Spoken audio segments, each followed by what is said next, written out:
Where are you at with your team right now? It's definitely frustrating. I think the biggest thing is when we go back, we'll look at the tape first of all, but when we look at the first quarter the other night, that's about as good a first quarter as we played, especially defensively, boxes and elbows, excuse me, in on the weak side. Guys were communicating and everything 24 hours later, similar to what happened to us with Atlanta.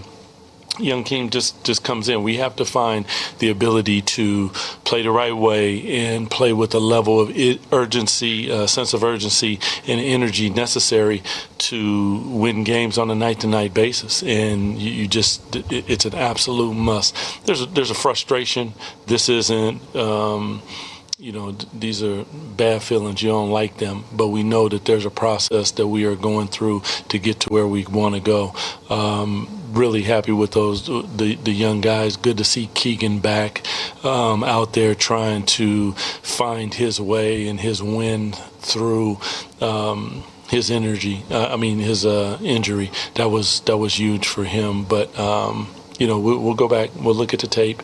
We're going to continue to coach them, and we're going to continue to coach them to a style of basketball that is Sacramento Kings basketball, period. You talk about the process, and you have a lot of very accomplished veterans on this team.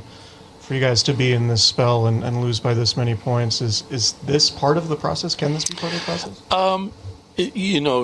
Veterans in that regard, yeah. I mean, we have a lot, but on back-to-backs and different things, like we have to find a way, and they have to, lead. That's my job as well, to make sure that we are ready to play. I think that the game plan was good. We was ready to execute it. They came out, punched us in the mouth, and we didn't respond the way that we need to respond. But down this process it's a painful thing to go through. Neek is out there. We're going with Max. We're looking at what Max does. Keegan is coming back. Like, those things they're difficult to all put together when you look at the totality of what we've been dealing with this season. But it's a reality in the NBA, and you just have to figure it out. I know you've talked a lot about defense and physicality. For them to have, I think it was 42 assists and just 7 turnovers. I mean, are you at all worried that your messaging on defense is not getting through to your guys? No, because if you look at playing the world champs in the first quarter, go back and look at that. Everybody was physical and handsy, and everything that we talk about on the defensive end. That was 24 hours ago. So you come back, and whether that's loss of focus or whatever it is, you have to stay true to what it is. You can't just drop the rope and not do the same things that got you in the position on the road in OKC to get yourself a victory. What is giving you confidence, I guess, that this team can bounce back and end this streak and start playing better basketball?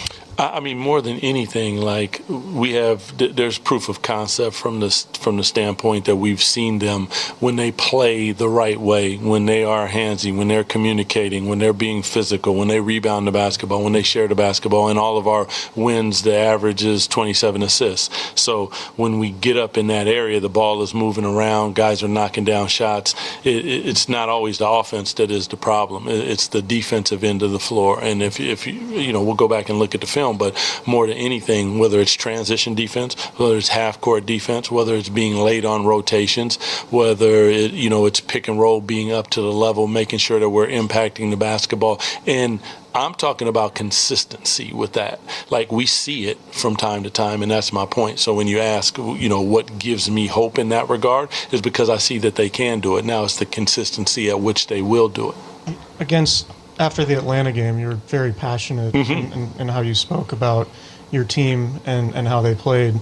You guys lose by 41 tonight, and it seems like you have a different mindset. Could you just explain where you're at on that front? No, I mean, it's not where you just continue to go down that hole. They know the message. I mean, what I'm saying to you isn't necessarily what I said to them, but you're not in the locker room, so that's not privy to everybody. But,